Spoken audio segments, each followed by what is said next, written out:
Olá pessoal, meu nome é Carol Ministério, eu sou historiadora e educadora do Programa Educativo da Casa Fit de Cultura. Nesse primeiro episódio de hoje do nosso Arte em 15, que geralmente será uma série de 4, né? Em que nós vamos fazer rápidas análises comparativas entre duas obras que trazem o mesmo tema, mas que são executadas de formas diferentes, né? Que apresentam distinções aí na técnica, no material, no estilo. E nesse Dia dos Namorados, no mês dos namorados, né, na verdade, em junho, nós vamos comentar obras de dois grandes escultores aí da tradição ocidental europeia, muito conhecidos, que trazem o mesmo tema, que é o beijo, né? Mas que apresentam realmente muito mais, talvez a única semelhança entre a produção desses dois artistas seja o tema. Né? Então o beijo é justamente essa ação que demonstra esse amor, que demonstra o desejo, carregado de sensualidade, né? Que celebra o amor. Então por isso foi o tema escolhido para esse mês de junho, em comemoração aí ao Dia dos Namorados. Né? Então, primeira coisa, né? Eu vou trazer Auguste Rodin, né? Que foi um escultor francês que nasceu em 1840, ele morreu em 1917.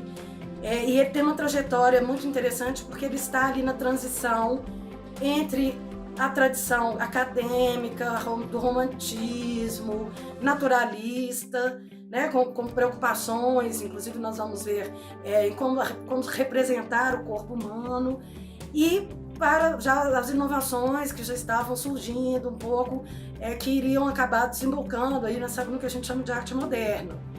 Então, o beijo de Rodin, ele traz uma preocupação enorme na representação do corpo humano, né, na anatomia. Aliás, o corpo sempre foi o centro da produção estética de Rodin.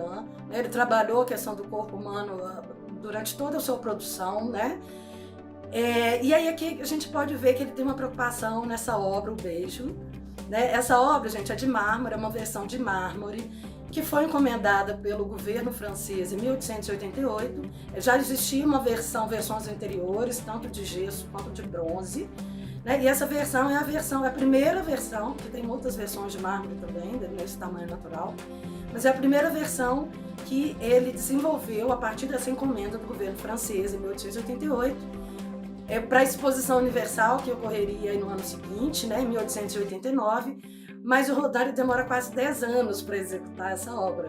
Né? Então ela só é terminada em 1898, 10 anos depois. Né? Então, durante esses 10 anos de produção, o Rodin teve essa preocupação de representar o corpo humano de uma forma muito realista, até idealizada também, né? Aquele ideal de corpo masculino, musculoso, né, que vem um pouco aí da antiguidade greco-romana. Vocês podem perceber que os músculos são salientes. É uma obra de muito movimento, né, em que justamente é o ato em que os dois amantes estão se beijando. Esses amantes são a Francesca Rimini e o Paolo de Malatesta, né, que são aí personagens da Divina Comédia de Dante Alighieri, em que a cena é o seguinte: eles se apaixonam, só que a Francesca é casada com o irmão do Paolo. Né? Então a cena é exatamente quando eles estão dando o primeiro beijo daquela paixão proibida, daquele amor proibido. O marido da Francesca os pega nesse ato e acaba tendo um final trágico, ele mata os dois. Né? Então essa seria a cena, a captura da cena em que os dois estão se beijando pela primeira vez antes de serem aí assassinados pelo marido da Francesca e pelo irmão do Paolo. A gente pode perceber, gente, a preocupação do Rodin na textura da carne, né? Muito lisa, uma escultura muito polida. Né? O mármore é um material classicamente nobre, né? Geralmente escolhido mesmo para ser o material ideal para essas esculturas serem feitas, né? Desde a Grécia, Roma. Então ele traz um tema que muito recorrente na sua obra e também de outros artistas, inclusive de Brancusi, que nós vamos falar daqui a pouco, mas trazendo essas seguintes características, né? A influência do romantismo, né? A emoção, a carga de emoção da obra muito enfatizada, a idealização, né, do corpo humano, principalmente. Então é um corpo humano muito bem trabalhado, com curvas, em que as veias muitas vezes aparecem, os ossos sobre a pele. Então, o máximo possível de naturalismo. Não é à toa que muitos artistas estudavam anatomia para conseguir alcançar o máximo de efeito mesmo de como seria um corpo humano nas suas obras. O Rodin alcança esse nível de perfeição, apesar de não ter estudado em nenhuma escola de belas artes, né, de não ter tido essa formação acadêmica. Ele é recusado várias vezes na Academia de Paris. Então, ele está aí entre essas ainda resquícios de algumas regras acadêmicas, influências do romantismo, mas com preocupações naturalistas, né? Então, por isso que o corpo humano está muito bem representado.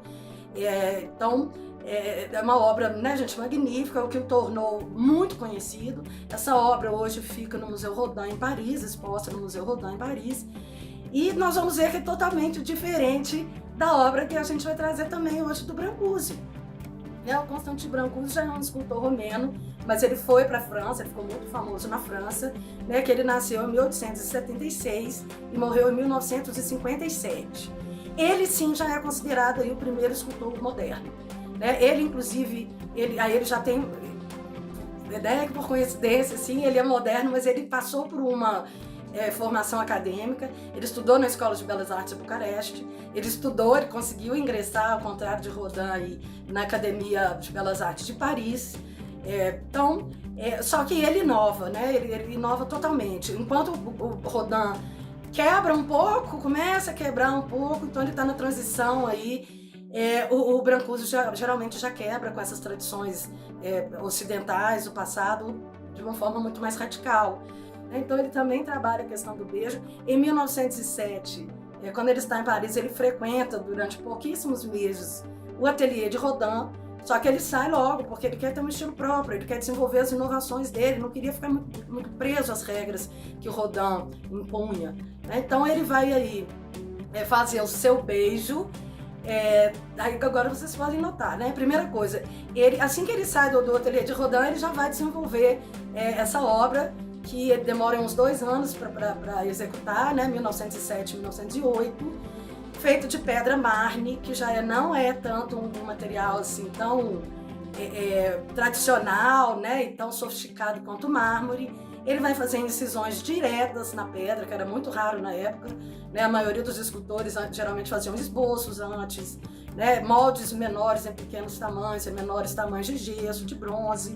Então ele vai fazer esse entalhe direto nessa pedra mármore, e a gente pode ver que ele simplifica as formas. A preocupação dele já não é mais representar o corpo humano de uma forma idealizada, né, com toda essa anatomia que é comum ao corpo humano aparente, e sim ele quer fazer uma representação não literal dessa ação em que 2 casais estão se beijando.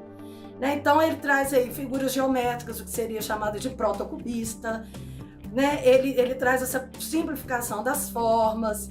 Então, uma evolução aí para abstração, quase, né? Não é à toa que depois as esculturas dele, ou que abstratas, é que vão tornar mais famosos. Então, a gente pode ver que o casal está entrelaçado, né? Eles estão todos parecendo que o mínimo possível de incisões que o Brancusi fez no bloco de pedra, né? Mas dá pra gente já ter a noção dessa representação do beijo, né? Então os olhos estão se beijando, as bocas, né? O casal está todo unido. Então, e ao mesmo tempo tem um certinho movimento, mas muito menos do que o movimento do beijo de Rodin, né? Com o movimento dos braços que estão se abraçando. Então dá uma sensação mínima desse movimento. E também ele só sugere algumas formas, né? Talvez ali do seio da moça, mas muito menos do que as formas muito delimitadas do Rodin, né? Do beijo de Rodin. Então, gente, queria convidá-los depois a observarem essas obras com mais calma, prestar atenção aí nas diferenças, né? O Brancusi se inspirou também em culturas não europeias, né? Em formas de culturas não europeias, na própria arte popular romena também. Então ele foge totalmente dessa representação acadêmica, naturalista, realista, romântica, e realmente vai ser considerado aí o pioneiro, o patriarca da escultura moderna. Talvez assim, uma geração a mais de Rodin, né? Então o que talvez Rodin tenha começado, Brancusi realmente foi quando fez essa continuidade, né, nessa transição até realmente chegar na abstração. São duas obras lindas, né? Trazem o mesmo tema, mas são executadas de formas totalmente diferentes, em todos os sentidos, né? Praticamente, material, técnica, movimento, estilo, incisão direta, né? Os dois apresentam várias versões, né? Foi um tema muito recorrente na obra dos dois artistas, né? Tem outras versões de bronze, tem outras versões de mármore, tem outras versões de gesso. E não só desses dois artistas, né, gente? Parece que esse tema é muito recorrente, e não só nas artes plásticas, né, nas artes visuais, mas o beijo é uma cena, é uma ação que marca muito o próprio cinema, a literatura, né? Então, trago para vocês só alguns outros artistas que também trabalharam esse tema, que é, por exemplo, o famoso beijo do Gustav Klimt, né? Temos aí o beijo também do Edvard Munch, Pablo Picasso, René Magritte, Maria Martins tem um beijo que é justamente a ideia oposta do Constantin Brancusi, né? Se no Brancusi o casal está praticamente se fundindo no abraço, o beijo da Maria Martins é justamente o contrário, como se eles estivessem se repelindo, né? Então é um tema muito recorrente na história da arte, e hoje eu trouxe esses dois escultores aí, que inclusive ficaram muito famosos justamente com os seus beijos, né? Então realmente é uma celebração ao amor, ao desejo, à sensualidade, né? E espero que vocês depois possam ver melhor também o beijo desses outros artistas que eu acabei de citar. Tá bom? Pessoal, até a próxima então. Fiquem de olho na nossa programação. Tchau, tchau!